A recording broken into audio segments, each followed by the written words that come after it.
Imagine having access to a tribe of mentors consisting of some of the best tech leaders in the world, people you may have never heard of, but who in just an hour, you'll know their unfiltered career story, the bets they took, the decisions they made, where they failed, and the lessons that they learned along the way. Welcome to the What Makes You Tick podcast. Hi, I'm Tolu, aka the Podfather, and I'm the host of What Makes You Tick. And I'm Richard. I'm the founder of Tick Talent. We're proud to sponsor this podcast. So this week's episode is Sergio. What did you think of this week's episode? So why are you saying his name like that, Tolu? How do you know to pronounce it differently? Because I ask our guests, how does your mum pronounce your name? Because I want to pronounce their name just like it would be at home. Okay, and how does your mum pronounce your name? Oh, that's a secret for another episode.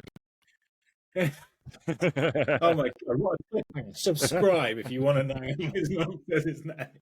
So yeah, I did love this, and I accidentally, on purpose, or I just without even knowing, called him Sergio, because I'm an ignorant person who doesn't ask that amazing question, but I will moving forward. Sergio is an incredible human being. Again, another person that I'd followed on LinkedIn for a while. He's always out and about. He's in the world of partnerships, and he's just constantly networking and meeting people, and everyone loves Sergio. But I didn't know anything about his backstory. And so this podcast was an opportunity for him to come and tell that to everyone. And he's got this amazing network of people from his time in Mexico, his journey over to his journey to Germany and getting citizenship, and everything that he talks about in terms of like positive intent behind things, the amount of intellectual generosity that he loves to bring into things, bringing vision, helping empower people to go and elevate to achieve that vision. And I think that all of those things make this probably one of my favorite episodes. What did you enjoy about the conversation with Sergio? I really enjoyed the conversation with Sergio because he's just really infectious as well. Like his personality is really infectious, really good energy. And yeah, really interesting journey, even from going back to like his dad. And his dad was kind of similar to him in terms of business and things like that. So I really enjoyed the conversation. Yeah. Exactly. And he's a massive learner, right? We both just finishing a book called 10x is easier than 2x, which I'd recommend that everyone reads. So we got that in common too. And I think that comes across in terms of how he thinks. He's a big 10x big thinker. Yeah, big absolutely. So without further ado, let's hear Sergio and what makes him tick. Let's roll the VT. Sergio, welcome to the show. Thanks so much for being on. Thank you very much, Tol, for having me here. Absolute pleasure. So Rich and I both came across your profile through some of your content, and we just loved the energy and the content that you're putting out. So we were really happy to have you on the show. So our first question is, Sergio, what makes you tick? Oh, wow. That's a big question. Yeah, we like to start big. Yeah, I would say it's about having a positive impact. Positive impact, of course, can be measured in many different ways. I think it's about having a positive impact, for example, in the customers that I serve, and having a positive impact in the community to which I belong, or communities where I'm part of, having positive impact to my family. So I think it's seeing that progress, no? Like through the work that I do, through my contribution. There's people benefiting from that. There's some positive results coming through that work that I do. That's awesome. That's awesome. And where do you think that desire for impact came from? I think it's that desire from impact. I think has been like a consequence of seeing that impact coming into reality. Like I think I've had the privilege from very early years to, especially because of my father, to have like very strong work ethics. No? Like sometimes, like I have the feeling like I was born like a working horse. No? Putting a lot of hours and putting a lot of effort and stuff. No? But of course, when you see things materialize into something, no? Like you now launch a like from simple things like just launch a website or just launch a new business, and there's some initial customers coming. There's some happy customers coming as a result of that. You get that positive feedback loop. No? Or again, if you look at it from a personal perspective, no? With your family, I have 2 kids, so when I do something with them and I see like a positive feedback loop, like, hey, this was really cool, this was really good, this was really helpful. Of course, that I think that's where that intrinsic motivation sort of like comes as a result of that. And you mentioned your dad. So what did your dad do like professionally? He's done multiple things. So he's been working especially on major international corporations in sales and marketing roles Okay. in Mexico and Latin America. Currently, he's a consultant, an independent consultant. But yeah, like again, I think all of those strong work ethics, values, I primarily picked them up from him and seeing him basically in action. Cool. And seeing what he does. But yeah, that's basically him in a nutshell. That's awesome. So was there like a specific moment or like a fun moment that you have of seeing your dad in action? Yeah, I think one very vivid memory that I have is the time that he actually. So he's based out of Mexico. He's been working from different multinationals, but actually there was a time that he actually had to go abroad to Chile to basically open a new branch for actually a German company that was established in Latin America. And of course, that was a big thing for him, like going abroad into a new country, opening a new market. And I had the chance to actually visit him and go to the office, like seeing him like building something from scratch. And having the chance to, of course, talk to the team that he was employing in that new branch. And all of that were like super impressive. For me, like back then, I was, I don't know, like 10 years old, 12 years old. Wow. And I was just like looking at all that cool stuff, and it was super impressive. And he's always been working for consumer products. So even in the past, like when I was even younger, he was working for a company that was basically selling Mattel toys. So I remember also going to the office and having access to all these cool toys and like and even having parties, like all that. But it was just like that. I think like realization of what's possible. Like that I think that was also a very important element into that. That's amazing. That's amazing. Because I think that we get so much from our family. So like my dad, and my granddad, they were both like workaholics, and I definitely have that gene, to be honest with you. So it's so interesting to see like how that kind of manifests. And because you said your dad was in sales and marketing as well, and that's pretty much what you've got into too. So that's really, really interesting. Exactly. And I think now I see this from the optic of me being a dad. Like so my son actually is going to turn actually next week 7 years old. Okay. And despite his young age, like I'm already showing him some of the stuff that I do. Like he sees me in front of the computer most of the time, so he just thinks that I'm just having calls all day and talking to people remotely. But also like some of the things that I've started doing, like, oh, here's a graphic, here's a cool thing, like. I now started to see it from the other perspective, and it's actually a pretty cool experience. It's going to be amazing to see how that then shows up in his life, because that's a really young age to be seeing some quite professional, quite cool things. So it's going to be interesting to see how that shows up for him. Indeed. So from that, how did you kind of get to where you are now? So what's been your journey since then? So I would probably summarize my career in 5 major transitions that I've gone through. And to be honest, it was sort of like a combination of factors. I would say I've always tried to be deliberate in terms of where I want to go, what I want to do. But also, I think I've been very privileged that some opportunities have come up by being sort of like at the right place at the right time with the right people. And that's what led me to these 5 major transitions that I've gone through. I'm actually just reading a book that it's a pretty cool book that I have here with me. I'll just put it here on screen very quick, which is these 10x is easier than 2x. A book that one of the founders from my current employer from Sastrify shared with me. But those have been like 10x transitions that I've gone through in my career. And the first one is really like from the moment that I went from being an engineering student to entering into management consulting. So that was the first one. The second one is when I moved to management consulting to the tech industry.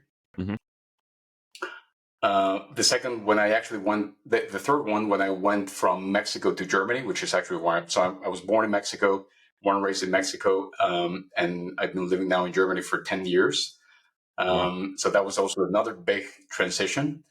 And the two additional major transitions have been me basically being an employee and basically building my first company. Yeah. So going from that employee to a business owner. And then the last one is basically moving from the corporate world to the world of startups and fast-growing VC-backed businesses. So each of these 5 transitions, of course, at different scales and the different timeframes have meant like really so quantum leaps for me in terms of skills, in terms of network, in terms of capabilities. And again, it's been a little bit of a combination of deliberatively thinking like, oh, again, I want to go there, but also like some things like, to be honest, like management consultant, like never crossed my mind when I was at the university. And it was just by pure coincidence that a good friend of mine and who was also studying in the same university, who was actually doing an internship, he was already employed in these consulting firm, told me like, hey, we have some internship positions we want to apply. I'm like, what is that? What is that you do? As an engineering student, I thought that was going to be working at a plant or doing some supply chain activities, working on the production line. Like I'd never thought about myself having a suit and a tie and being in an office talking business stuff.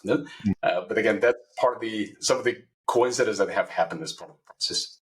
What were some of the key things that you learned going into the management consultancy? Because you don't really, I'm guessing, learn a lot of business type frameworks and things like that in an engineering course. So what were some of the key things that you learned when you were doing the management consulting that have helped you through your career? I would say management consulting it's a fantastic school in general. I think a lot of professionals that have had the chance to meet typically, let's say, go into, I don't know, an MBA or try to go into a business course to learn the basics of sales, marketing, finance, and all that stuff. But management consulting, I think it's a fantastic school for that. Like if you're able to get into management consulting at an early age, in my case, that was actually my first job. Like my first actual job was directly in management consulting. So I was working for a company called Deloitte and stayed there actually for a little bit over 8 years. And it's a fantastic school. Like it's a great foundation if you want to go into business. Because I think the biggest value of management consulting is it really exposes you to probably some of the highest business standards that you can find everywhere in the world. Because ultimately you're working directly with some of the largest corporations, companies out there, from Fortune 500 companies to incumbents to everything in between. And again, I think it's just that exposure to those high standards. Like this is how business looks like, but at a very high, at a very competitive level, at a very high standards level, and also with that global mindset, which for me was also like a great evolution from where I was in my engineering studies to what I picked up and learned by being in management consulting. So it really opens up the world for you, and that's what management consulting did for me. Like it exposed me to those high standards. It exposed me to that global mindset. And to be honest, I think most of the things that I actually do and learn, that I use actually even today, go back to my consulting businesses, like being structured, being diligent, being thorough on the things that you do. So that's all, let's say, foundational skills, I would say, that I actually picked up from those times. Okay. That's awesome. And so talk to me about some of those other transitions. It's interesting that you went from Mexico to Germany, which is similar to what your dad did, right? And that was where you went to see him do so that's really interesting as well. So talk to me a bit more about some of those other transitions, why they happened, and kind of how you got there. So the second transition, which was, let's say, for example, management consulting to tech, that was actually thanks to a project that I was involved in at Deloitte.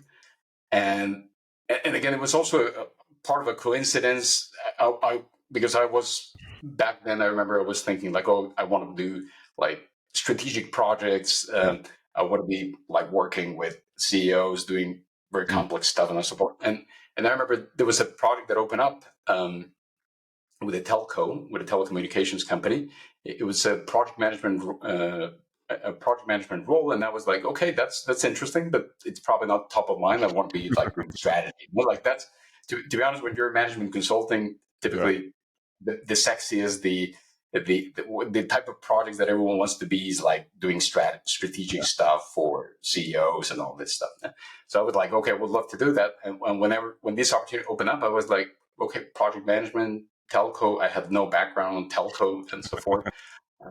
And I was actually sort of like, thanks to a great manager that I had by that time, she actually said like, hey, there's this opportunity. And actually, to be honest, at the end, I didn't really have a lot of choice. Like it was like, okay, you're going there. Yeah. And it turned out to be actually like the reason why I'm in tech now is because of that. Because it was actually a super cool project. One of the first one of its nature in Latin America, which was actually building the cloud division for the largest telecommunications company in Latin America, so America Mobile, which back then, that was 2012, they were pretty much just getting started in that journey. So they basically created a series of cloud marketplaces around the region to basically offer what we now know as SaaS. Back then, there was a lot of different terminologies, but what we now know as SaaS and infrastructure as a service and all that, those products, basically through those marketplaces that were giving access to small and medium businesses for them to basically accelerate their digital transformation. And of course, the intent was to use that also as a mechanism to increase the customer value from the telco products. Well, you also are familiar with the telco media world. That's all like go hand in hand. And at the end of it, it's about like, okay, I have these customers, they're buying their fixed line, mobile, and I just want to put more things on top to create stickiness, to create differentiation and so forth. So that was a privilege to be there from the beginning, basically working hand in hand with the person that was responsible for that project all across not only the region, but also across the globe, because America Mobile also has subsidiaries in Europe. So we were at the beginning of that project, like working with in a super cool position, being the project manager, working with all these different partners, building these new line of business. And actually, that's what ultimately got me into, again, what I'm doing right now, because nowadays, like, there's three major areas of focus in my career in general, which is, let's say, entrepreneurship, partnerships, and technology. So entrepreneurship is much more focused into intrapreneurship, so building new lines of business inside established organizations. Partnerships, which is about building these type of ecosystems, like bringing different players together in a cohesive way to better serve a specific customer segment. And then the technology piece, which is very, very focused right now on SaaS, on marketplaces, on platforms. So that was for me like the foundation of what I'm doing right now, basically. And also a cool opportunity to really have a global exposure into the world of tech. So not just in Mexico, Latin America, but actually really with a global scope. Okay, that makes sense. And so how did you end up leaving Deloitte and then moving across to Germany? Yeah. Well, that's the third transition, and the third transition that's relatively straightforward. So I met my wife, now wife, back then girlfriend. So she was actually she's German. She was working for 2.5 years in Mexico as a school teacher, as a primary school teacher. We met at a party in Mexico City, and the rest. The rest is story. I'm not sure what I was saying in English, but so that was really the beginning of it. And let's say when things started getting more serious, we actually took the decision of actually moving to Germany for different reasons. The primary reason was because she actually needed to go back to Germany, despite the fact that she was very happy in Mexico. She needed to go back to Germany because in Germany you have, and I think you have this in multiple countries, the possibility of basically having access to a lifelong employment at the in the local government as a teacher. No? So of course that's a highly attractive option for many teachers in Germany, and of course in any country where there's those things. No? So there was a specific time frame for her to come back to Germany and apply for that. So therefore she needed to come back to Germany, and I'm like, okay, I'm basically just going to tag along. No? I have no contacts in Germany. I have a friend of mine from childhood who's half Mexican, half German, but in reality, like I had no relationship with Germany at all, and Germany never really passed my mind. No? But also because I was in consulting, like a natural step in your consulting career is to go and do an MBA. No? So I was like, okay, this is probably the best time for me to just do an MBA. No? Since I have no network, no nothing in Germany, like I'm just going to use the MBA as my entry point into the German labor market. So once we made the decision, that was 2012. I started taking German classes, and so like in 2014, I actually left this project for America Mobile. So we were actually just launching already the initial marketplaces, but then I had to say like, okay, sorry, I need to go, and then moved to Germany, and yeah, long story short, actually 3 years after I got my German citizenship. So I become a German national. So, and I was fortunate to be able to keep my Mexican citizenship. So I'm now a dual citizen. But of course, coming to Germany has been like basically rebuilding myself, no? Like in many senses. But on the other hand, I think the combination, like from a culture standpoint, like these Mexican and these Latin American, like much more flexible, much more dynamic, much more chaotic, but and the combination with these, let's say, of course, there's probably many stereotypes in that message that I just.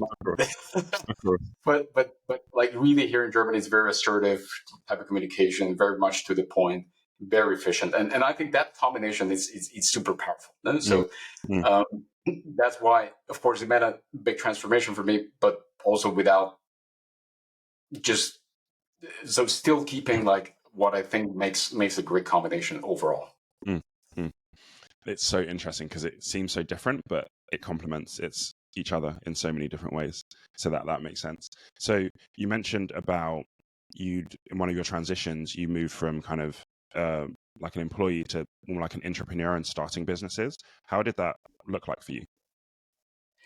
So since even the time that I was in Mexico, I was always playing around with the ideas of building my own business. No? Like I have also, like for example, my uncle, so my dad's brother, he's actually been an entrepreneur now for many years. Unfortunately, he passed away recently, but he was always my inspiration about like doing my own business, not like doing my own stuff. Like he's in the family like the major like entrepreneur out there, no? And he's been able to build a very successful business.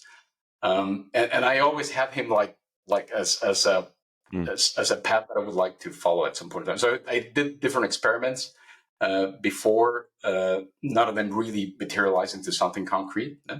But actually, when I moved to Germany, from the very beginning, I kept a close contact with the Mexican community here. It's interesting because the Mexican community in Germany, which is something that not a lot of people know, but it actually, well, first, Mexicans are the second largest community abroad. Really? After Indians. So when you see the statistics from the UN, Indians are the top ones, but then Mexicans come second. Wow. Of course, over 90% of Mexicans are based in the US, but the rest are scattered all across the globe. But what's interesting is that, of course, US is first, then Canada, then Spain, which of course there's a natural connection, but then Germany is fourth. So we have like 17,000 Mexicans here in Germany. So it's already a good mass. And actually what's interesting is that the profile of a lot of Mexicans that live here is really like you have scientists, you have business leaders, like for example, the chief security officer from Siemens. Globally, she's Mexican. We have one of the best ballerinas here in Germany is also Mexican. A former leader from the UN climate change is also Mexican, and she used to be here based in Germany. So there's great people doing great stuff here, no? And I wanted to sort of like bring them together in some shape or form. Actually, I had the opportunity to meet my partner, like business partner, who's a neuroscientist, Mexican neuroscientist. So she now turned 60, and we started this sort of like community together, and actually decided to build a business out of that. Like, hey, let's create just basically a catalog of Mexicans that are working here, and let's try to bring that community together. And we had like a very positive. It was a combination of factors, because there was a Mexican German summit in 2015, 2016. So we did that catalog with that book in the context of that. So we had a lot of marketing as a result of that. And we actually had like very good feedback, and they were like, hey, let's just build a business. No? So we actually went on, build a business in Germany, and went through the whole shenanigan of creating a business in a foreign country. Like it was honestly like, I think one of the most frightening, but also I think exciting experiences that I've had, because of course, like whenever I got like any legal documents, they were in German, and like I was like, shit, like sorry for that, but it's like you see those things, and it's like what is this? They're like I understand like despite my German, like I understood like less than half of it, and still like we're pushing through. Again, we even went over. It was all bootstrapped, so we're generating some additional revenue. We actually hired 4 people on a part-time basis to support us with building the business. We had 2 additional partners that also jumped. So the thing, because we were basically trying to, the gist of the business was just helping Mexicans in Germany to build a career, to develop from a professional perspective, because there's a lot of associations and a lot of communities, but it's much more focused on, hey, let's get together for the Independence Day and celebrate Mexican Independence Day or Mother's Day, but nothing so really from a professional standpoint. So they're more social before less professional. Okay. Exactly. So that's what we basically decided to build this business, and I was doing this in parallel to my tech career. So I never went full time on it, because one, it was basically still not profitable, and also because I didn't want to leave my career in tech overall. And so like long story short, after all of these, we actually operated the business for the whole 3 years. Like we gave it like 3 years time. At the end of the day, we didn't really find product market fit, and also with my partners, we all had different changes in our lives, so we also had different priorities at some point in time. So we actually decided to part ways and close the shop. But of course, that was already a great experience on its own. Like just going through that whole process of building a business from scratch, hiring people, creating your initial sales. And we were even thinking about doing fundraising, but that's where things started getting a little bit shaky. So, but that's right. Let's say right now my primary, let's say, entrepreneurship experience, which unfortunately was not successful. Like from a business terms, it was not successful, but still like a great stretch in terms of what it meant for me and my career overall. Because I think often you learn quite a lot from things that quote unquote fail. So it's like there's so much learnings that you can take into what you do next. So for me, it's kind of like those things pay off over time, even though at the moment it doesn't necessarily like feel that great, because it's kind of like, okay, I thought it was going to do X, Y, Z, but it didn't really do that. But I feel like it sets you up really well for things in the future. Yeah. And also, if I may just add, like I was mentioning about my previous, and it's still even up to date, what I'm doing in terms of intrapreneurship, like building new lines of business inside established companies. But of course, being on your own, like building something without that umbrella or that safety net that, let's say, a corporation provides you or a business provides you, and just doing it on your own, it's an entirely different ballpark. Yes. And for me now, it actually sort of like helped me gain a lot of valuable skills that I'm now applying in my own thinking. And like I can sometimes I think a little bit more like our founders or like our CEO, the current company where I work, because of that experience, like going through these whole process. So I even think like this I even started thinking about this term, like some sort of a hybrid intrapreneurship. Like you're doing intrapreneurship like on your own, but you're also doing intrapreneurship inside established organizations, and I think that combination really powerful. It's super. Yeah. And I think being able to think like a founder makes a massive difference, even in terms of how you can influence, even in terms of how you can support your founders and really be that kind of great team player. I think it makes a massive difference because you've been there. And I think sometimes when I think about, the super senior people at the companies where I've worked, like, I don't get how they think because I've never been in that position, but you can actually say, I've been in that position. I'm understanding what are they concerned about, what's important to them. Whereas for me, it's still a bit distant. It's a bit abstract, Yeah. Yeah. And I think also that's something very cool of what's happening right now. Like in general, what I see, for example, with a lot of my current coworkers, like sometimes they're working at a company, but I don't know, they have their side business, so they're starting to do something on their own. Of course, with different degrees of let's say magnitude.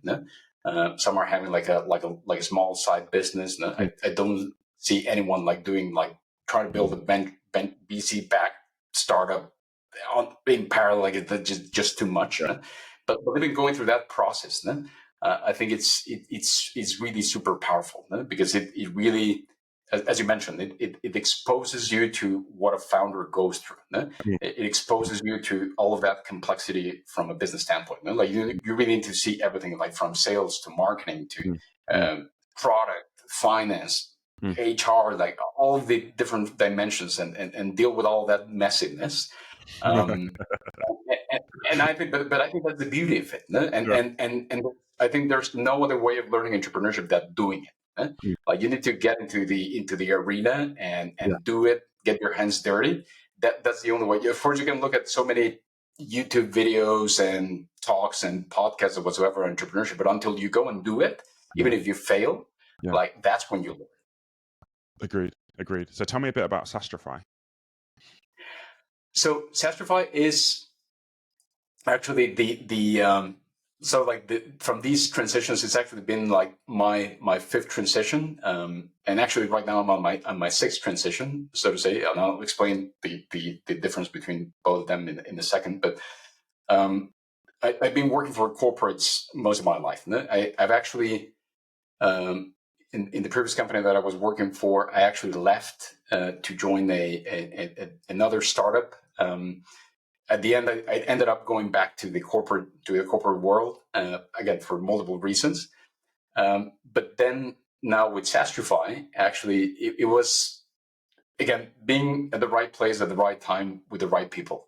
Because so Sastrify is a, in a nutshell, is a startup focused on helping businesses to solve their SaaS chaos. And it's primarily from a buyer standpoint. So when you see, when we talk about SaaS, for example, there's two angles to that. There's the vendor angle, like the angle from the SaaS vendors, like everything from Microsoft to Google and so forth. And then there's the buyer perspective, like the companies that are actually buying that software, trying to implement it, try to enable their teams to do their work. And there's been historically a big disparity between these two sides. Like the level of sophistication that vendors have, it's incredible. And I come from that world, primarily working with multiple SaaS vendors, global players, local players, and so forth. But then when you see the end customer, the businesses, there's typically a lot of gaps in that process. They don't have the processes. They just don't understand what type of tools they need. Typically, they buy whatever is the shiniest at any point of time. If you give a credit card to your employees, like everyone's going to buy something, like whatever they need, and nobody's going to really have control. so there's a lot of room for improvement on the buyer side, and that's actually what Sastrify is trying to solve. So basically empower especially all of these, let's say, fast growing businesses who have been buying SaaS tools just to get shit done, but never really looking into, okay, are we buying what we need? Are we really, what's the spend like? What are we even spending money on? And what things have we bought overall? Like, does it even make sense? And so that's, so when I heard about Sastrify, I think it was a great combination, because talking to what I was mentioning before, so I did my MBA in a German business school, and actually this business school has a fantastic network of founders inside Germany and the DACH region, and the founders of Sastrify are actually graduates from that same business school. So there's always these bulletins and news like, hey, there's this cool startup coming up, there's this cool startup, and of course every time there's a fundraiser or a fundraise, there's some news spread across the community. So they actually do a great job, like promoting the alumni and the ventures that they built. So I spotted Sastrify some time ago, and I was like, okay, cool company, cool concept, nice. Then okay, their seed round, okay, hey, this is cool stuff. But then when they raised their Series A, I'm like, okay, now let's talk. They're ready.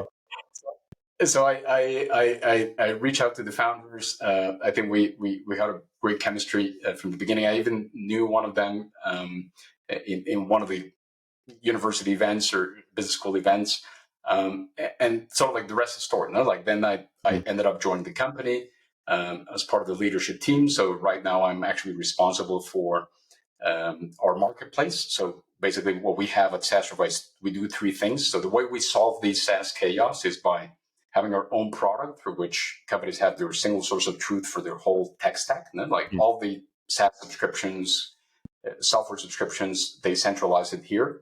Then we have our services. So we have a team of procurement ninjas that work together with our customers, looking into all they have in their product and first optimize it, but most importantly, continue advising them as they grow and support them in negotiations and providing benchmarks, best practice, and so forth, and acting sort of like as a middleman between the vendors and the buyers. But then we also have a marketplace. So companies are able to come to us and basically buy their software directly from us. And we basically take care of the whole complexity that happens on the back end, because, of course, some of these companies can buy directly from us.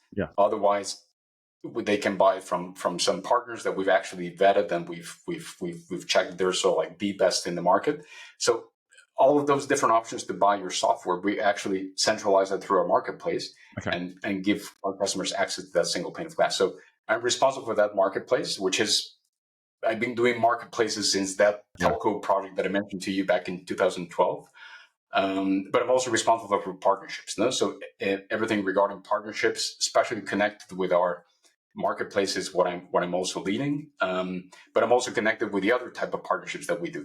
We, of course, being a SaaS company, we have tech partnerships, we have channel partnerships for our own product, and of course we have other types of partnerships. Partnership is this very broad topic, a broad term that I think every company defines in a different way.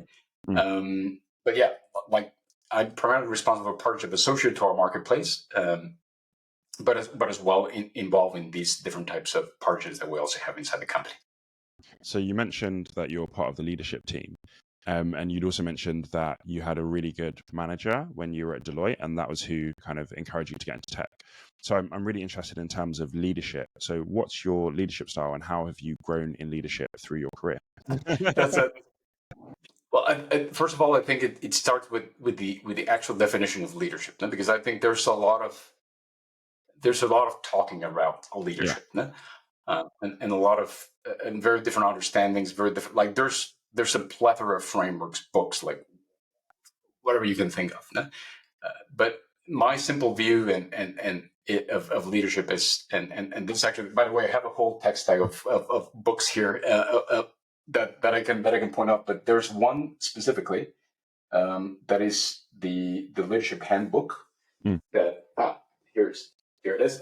If you don't mind, I'll put it also, because this is for me like my Bible when it comes to leadership. Ne? And at the end of the day, it's like leadership is about getting work done through people. So you're ultimately doing work and delivering impact, delivering value through others. So in at the core of leadership, from my perspective, it's all about people. It's about empowering people to be able to do greater things.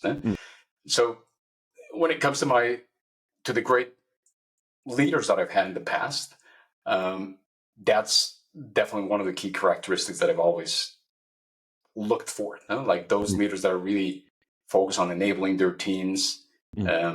There's actually a great concept from one of the partners at Deloitte that is a good friend of mine, that he actually mentioned about these intellectual generosity.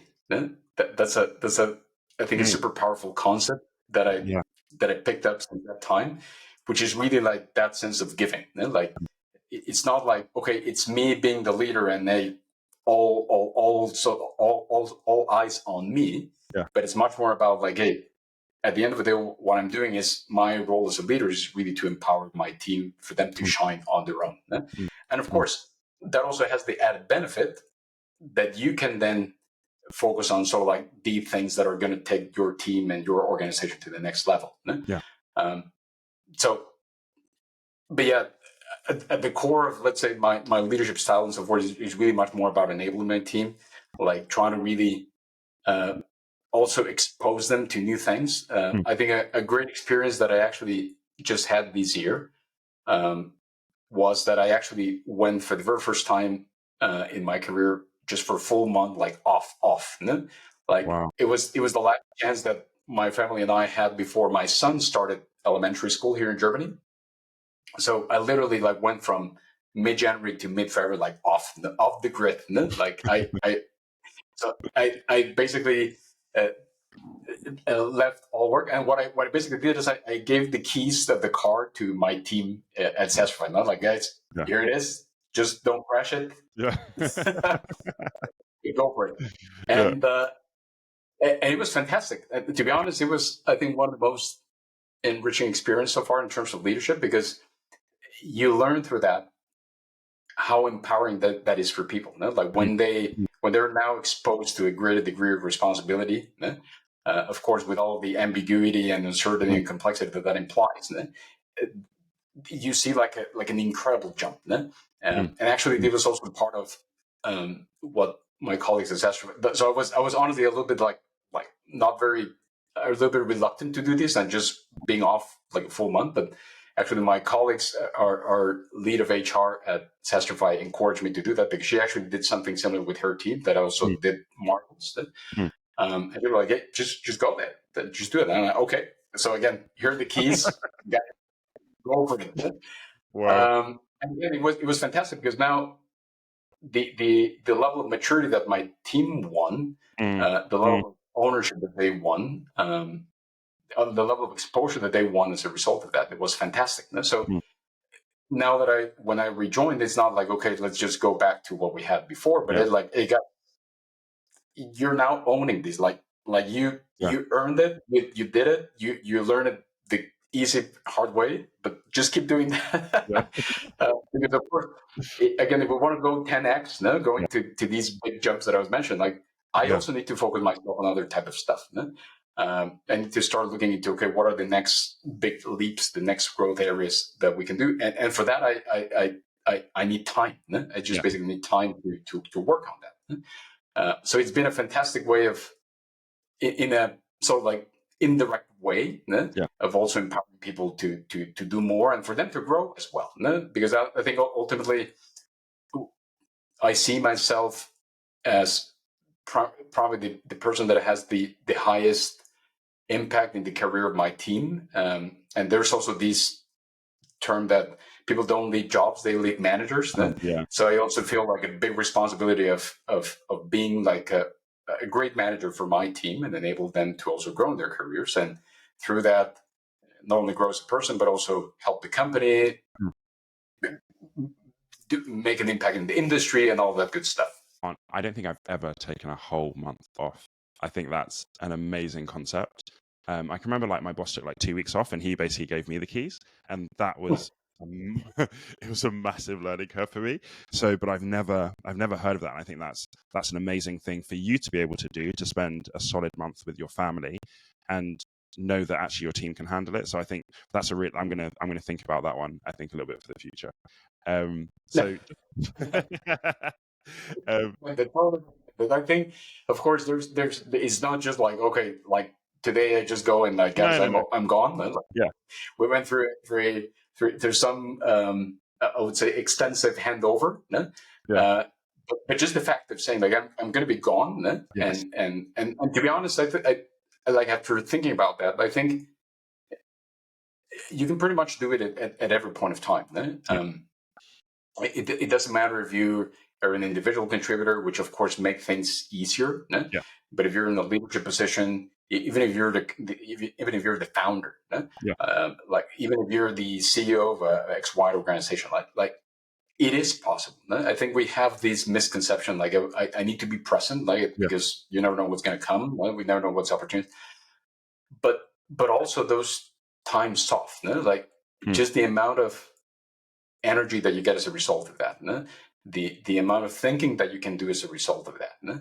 Like I remember after coming back from that whole month, I had like a lot of stuff. Like I've been sketching. I even recorded like a 1-hour video for my team and our founders with sort of my thinking about that. Because, and to be honest, that's a great thing. Like of course from other major leaders, like for example, there's these famous ritual that I think Bill Gates has, that every year he goes off for a week or 2 weeks just to breathe. No? So no matter if you do it the Bill Gates way or any other way, but just take those breaks. And to be honest, you also need time. Like a week is okay, 2 weeks is also okay. No?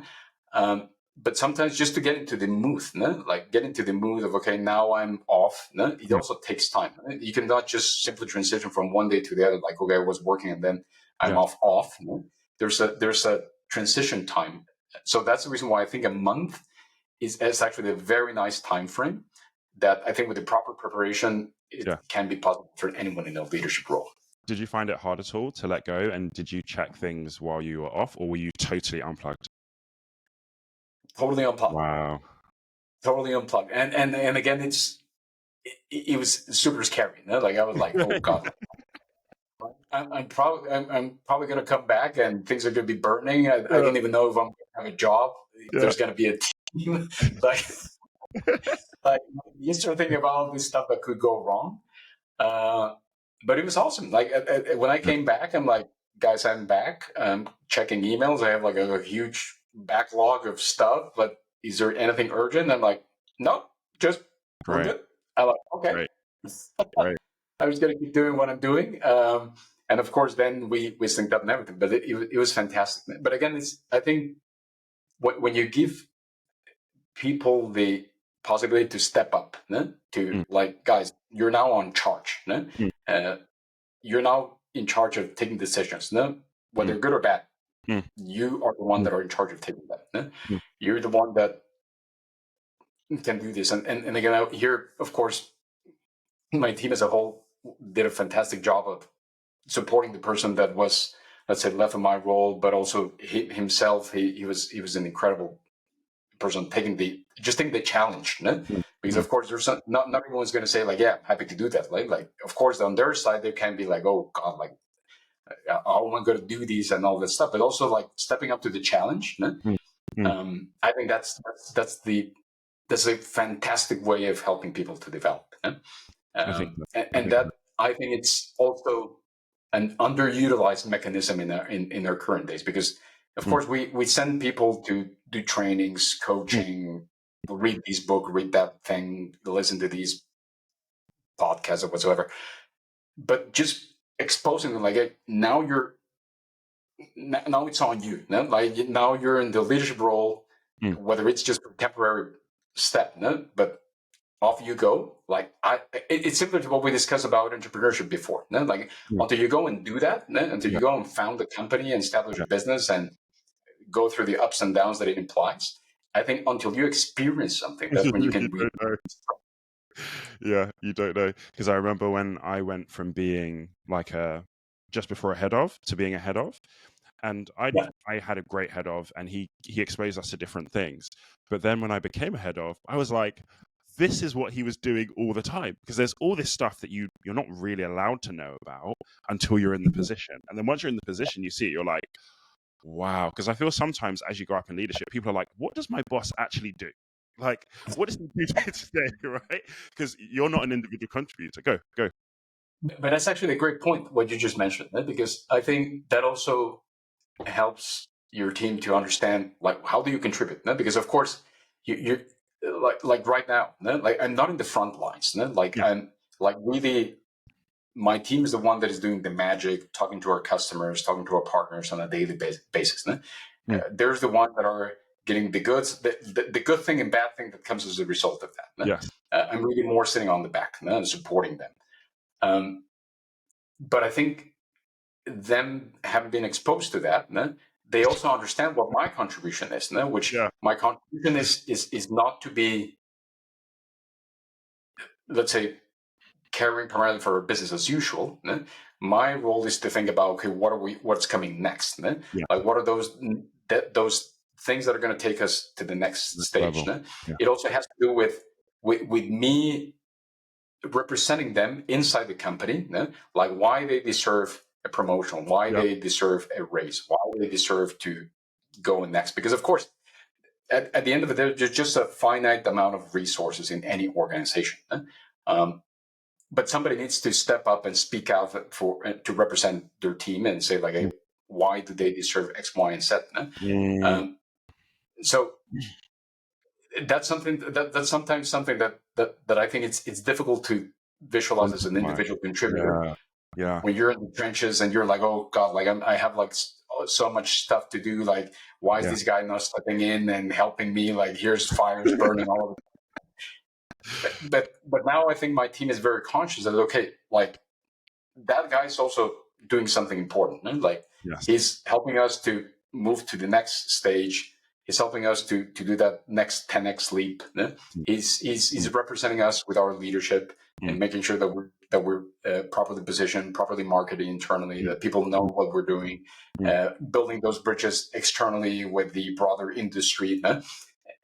And then it's like, okay, perfect. No? And then what I realize is that when they see that, like it's a transformative. Again, I think it's a great thing because everyone's like, okay, man, like give me stuff. No, like I know what you're doing is also important. No? It's important for me. It's important for our team. It's important for the company. But you go and do that. Give me whatever you need to give me. I'm going to do and take care of it. No? That's I think the moment when your team realizes that it's a two-way street. No? It's not like you're in the leadership role, just sitting down and watching movies all day, no? But you actually, because sometimes that's as an individual contributor, that's sometimes the perception. No? Yeah, I feel like. Sorry, go on. No, please. I feel like I call it like playing the game, right? As a leader, there's a game that you have to play. And I feel like until you see the game, you don't really understand how it works. So like what you said about, being able to get your team promoted, that's a massive game. You have to have all your evidence. You have to be drip feeding different things that they're doing. You have to be promoting what they're doing. And these things don't just come quickly. It takes time. And I think that it's good for your team to be able to see it. Oh, okay, this is what Sergio needs to be doing. So actually let me take some of that stuff off of him so he can go do that. I think it makes a massive difference. And I had a boss who said, my job is to make myself basically redundant. So train up people to do the things that I can do so that then he can take me on to bigger things and to more things. I can take stuff from him and be ready for his position. And I think sometimes it's a bit insecure, right? Like, but if I give all these people stuff to do, what am I going to do? I think that's how sometimes people approach it. And then you get stuck at that same level. Yeah, 100%. And also it's about, I 100% resonate with that about becoming redundant. But I think it's becoming redundant on the business as usual activities. Yes. Like I think so whatever's the established business, the established processes, like that's where ideally you need to become redundant. But I think where you're probably never going to become redundant is on building that vision, defining that next step, building your strategy, also being the biggest cheerleader for your team, internally, externally.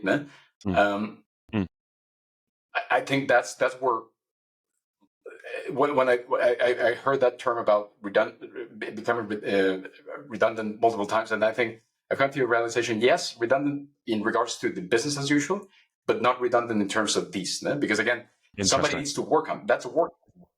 It's work, like thinking about the vision, thinking about the strategy, think about what's next. And I typically go with my teams in our team meetings. Of course, I don't do it daily, but whenever we have something important, like I go and share with them, like, hey, this is the vision, this is what I'm doing. Like, there's a lot of unknown, but this is where we're heading off, and this is what I'm picking from our founders, from the other leaders in the organization. And that sometimes I see them like a little bit overwhelmed, like, oh God, like, what does it gonna mean to me and all that stuff. But I'm like, I'm just sharing this for you. You keep doing what you're doing. You're doing a fantastic job. My role is also to be that parachute and give you that air cover. So you keep doing what you're doing. Let me figure this out. But I just want you to be aware that I'm working on this. And that's also, I think, what gets people excited. Because it's not like, oh God, like I'm just here on the trenches dealing with these on a day in, day out. But it's like, okay, we're working this because we're moving into that direction. And that, I think, is where a leader is never redundant.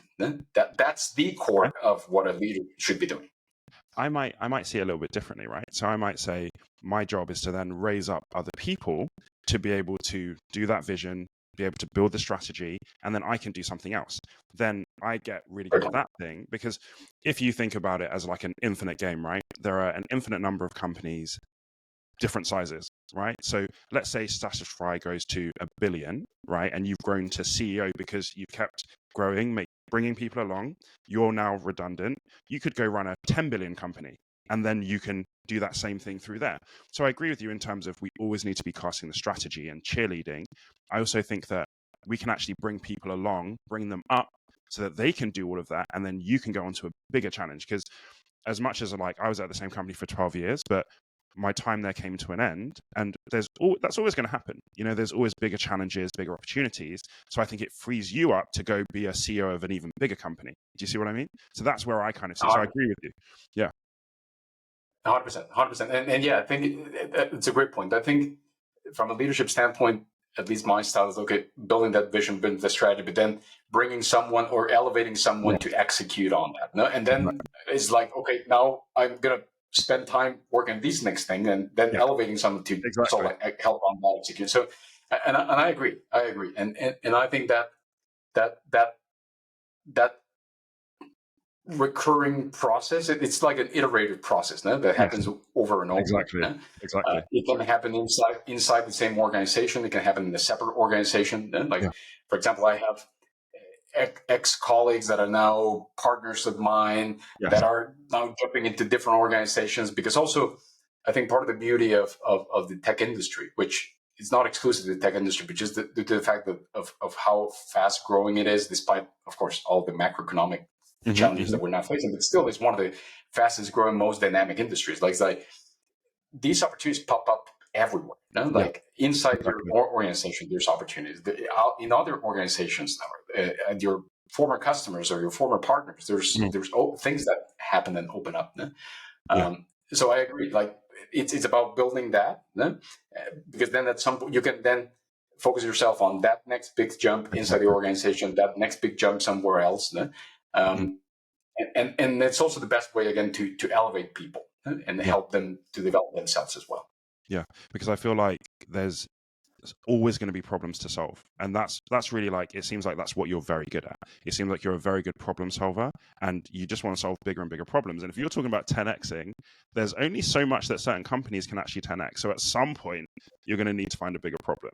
So that's where, for me, it's like, how do I build it so that, like, if I ever have to leave, everything still runs. And that for me is a sign of a great leader. So like you can go away for a month and everything doesn't fall apart because it doesn't all depend on you.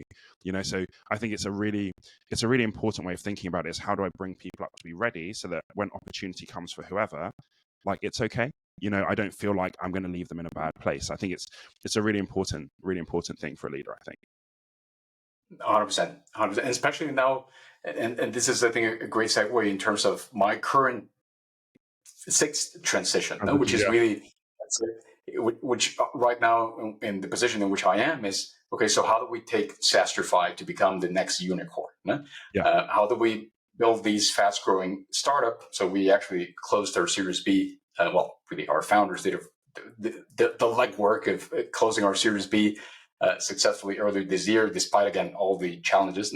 It's like, okay, perfect. Now we have additional resources, we have an additional runway, but now it's like all thinking about like how do we build these business into a unicorn?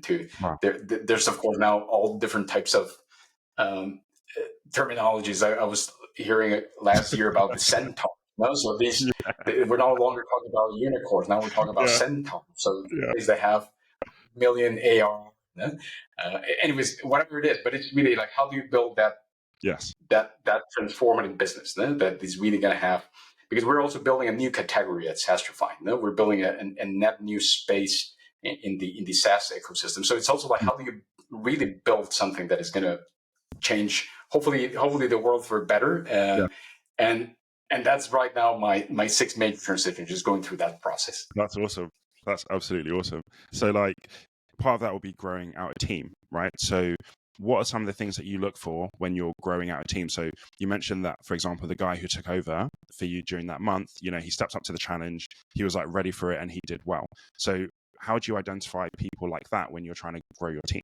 I would say the number one quality is ownership. And that's also something that I think we do inside Sastrify very well, which is, again, giving people the benefit of the doubt than just handing off stuff to them. Like, hey, you go and execute, you go and do that, you go and do that. And I think once people step up to the challenge and do that, and you see like the results of that, that's for me the probably the biggest thing. Of course, there's many other qualities that I look for in individuals, in terms of values, in terms of principles, in terms of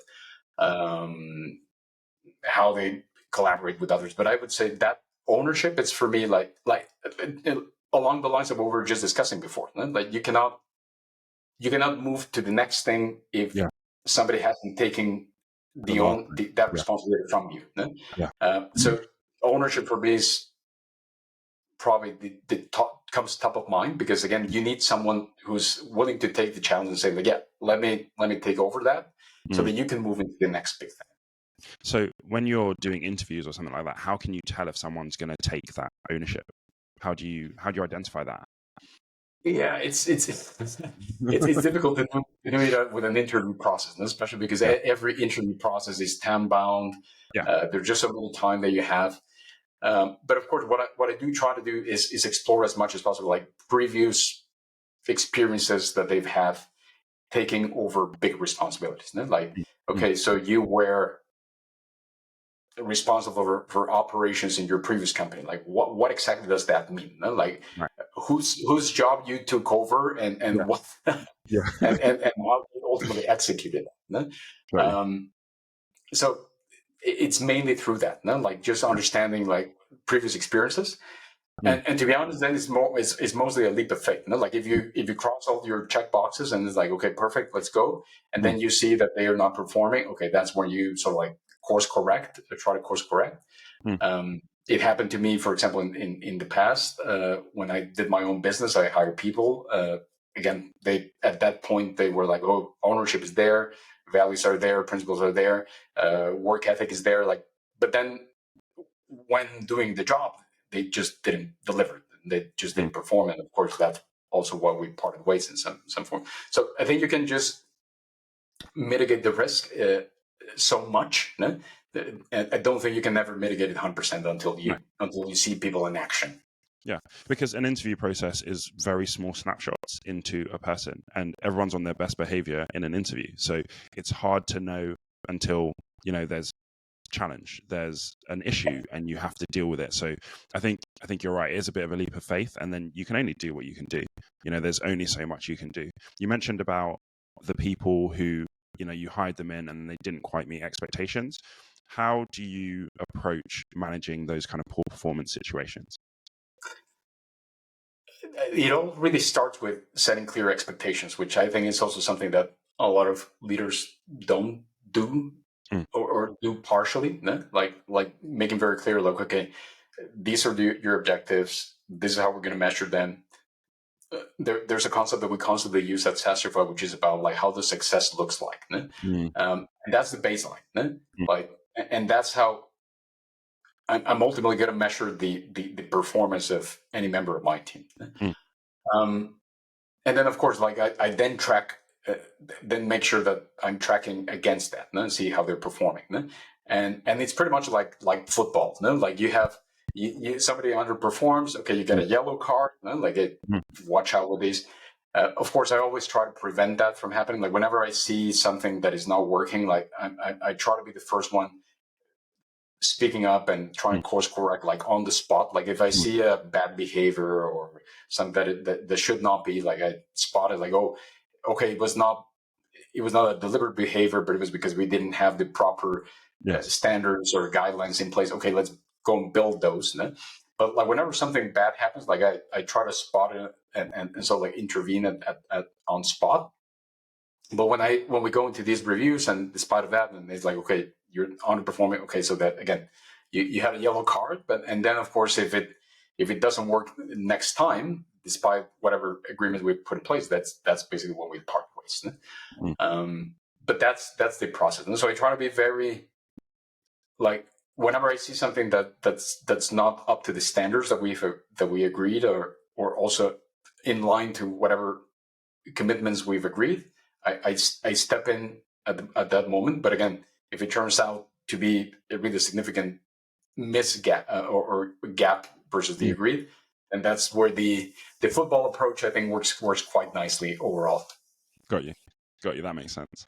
What are some of the challenges that you foresee or that you're thinking about going into your journey to becoming a unicorn? I think it has to do a lot with prioritization, and it's really about prioritizing the right things. Because look, for me, it's actually the first time in an organization that is growing at this speed. Yeah. Again, I come primarily from the corporate world. In the corporate world, speed dynamics are very different. Yeah. Of course, you have a much more stable structure. You have a bigger umbrella that gives you air cover, but also the amount of speed, the amount of impact is limited. So this is the first organization. So it's the first time that we call Sastrify like a rocket ship. So we're all in these rocket ship. Yeah. And of course, there's a lot of shaking ground. So I think there's this great quote from Reid Hoffman, the co-founder of LinkedIn, about letting fires burn. Like it's just, I think it's just about like making sure that we'll leave whatever fires are okay to keep them alive, but really focus on whatever's going to move us into that direction. And so I think it has to do with that. In my view, it's all about prioritization, making sure that we're continuously prioritizing on what's really going to make a dent in the organization and our customers overall. And that's, I think, the biggest challenge, because there's just so much. There, on a daily basis, there's just so much challenges, and there's just so much opportunities that we could just we cannot simply, we don't even, like, even if we work 24/7, like there's no chance that you're going to be able to tackle all of them, and have a clean inbox, so to say. I think it's just about managing that backlog and managing all of that stuff, and really just laser focus on what's really going to make an impact. I think that's the biggest challenge moving forward. Awesome. Thank you so much. So just as we close, we do our tick fire questions. So I'll ask you a bunch of questions and then you answer them almost like as quickly as you can. So what would you say is the difference between a good leader and a great leader? Great leader is someone that is focused on people and about empowering that people to achieve more on their own. Okay. Do you hire on attitude or skill first? attitude, 100%. Skill you can build, attitude it's difficult to do. Tough. What are the top 3 things you look for when you're hiring someone? Ownership, values, and I would say a genuine hunger for learning, for learning new stuff, for getting into the unknown. Great. What's the best leadership advice you've ever been given? I'll go back to that intellectual generosity that I mentioned to you before. I think that in my view is probably one of the key principles. Like the knowledge that all of us have in our own minds is not ours. Ne? It's a collection of things we've been exposed to. Ne? Yes. And I think it's not for us to hold on that, ne? But actually to pass it along, and through that learn more, ne? And expand beyond where we are. I absolutely love that, because I feel like exactly what you said. The only reason I know what I know is because someone exposed me to it. So who am I to not expose other people to it? So I love that. Absolutely love that. What would you say is the hardest lesson you've ever had to learn? Deal with failures. So and bouncing back. I think, again, the fact that I established my first company and I closed the shop, the fact that I've done some intrapreneurship projects that haven't worked, no? And of course, dealing with all of the repercussions as a result of that, like that bouncing back of like acknowledging that, okay, things can always go wrong. No? Sometimes it's in your control. Sometimes it's outside of your control. Sometimes it's a mix. No? But just learning from that, taking it as it is, and bouncing back, I think that's probably the hardest, but also I think the most valuable lesson that I've gotten in my career overall. And it's what ultimately builds that resilience, that muscle that I think it's so important to succeed in general. Definitely. How do you want to be remembered by the people that work for you? Probably as a person that had an impact in their career. Like I hope that my current team and everyone who have gotten the chance to work in the past, like, remembers me and like, hey, like working with these guys has been a fantastic experience. No? Like I've learned so much, exposed me to so much stuff. That is really what took my career. He was one of those 10x jumps or big transitions that I talked about before. Love that. And who would you say is a leader that was either like the best leader you've had or the leader you've learned the most from? Hard to say. Again, I've been very fortunate to be part of so many leaders. And look, I think no leader is perfect. Yeah. I think no leader is perfect. No leader is God or whatsoever. Yeah. Like everyone has their white spots. No? So it's difficult for me to call out a name, because I think from every leader that I had, I try to pick up at least a golden nugget from each of them and learn something positive. But also, of course, learn from their shortcomings, no? Their blind spots.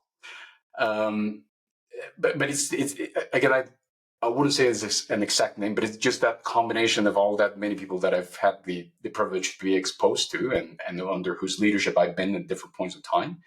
That I think the combination of what makes it great. I would love to know the top, 3 of the nuggets that you've taken from, like, one from each of the leaders. So just give me 3 that you could say you've taken from your leaders. Well, I mentioned about the intellectual generosity. That was one. One from one of the leaders that I had at the previous company that I work for is about assuming positive intent, like going into any relationship with a positive intent, like, hey, this person's not going to screw me up, but actually like giving. So like, hey, we're on this from a positive aspect. I think that's a super powerful thing. And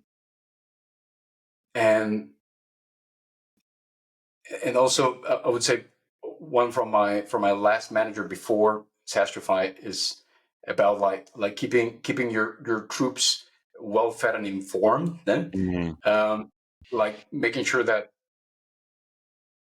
as a leader, I think your role is to ultimately bring food to the table.